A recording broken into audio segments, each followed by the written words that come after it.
para po sa may mga in-stream ads na. At syempre po, dun sa magkakameron pa lang, siguraduhin po natin na may ads po ang ating video.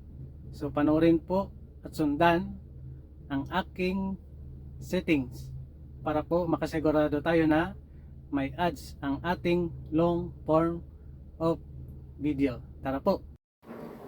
Punta po tayo sa ating Facebook application. Si 3 line po sa gilid. Professional dashboard. See more insights.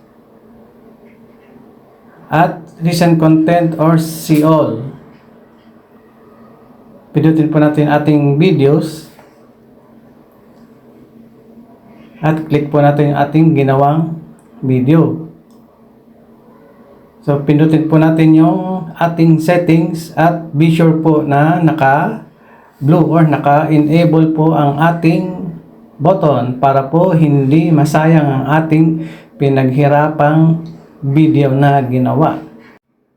Be sure lang po tayo. Sana po ay nakatulong ang aking tip at congratulations po in advance sa magkakameron pa lang ng in-stream ads. Thank you po sa inyong pananood.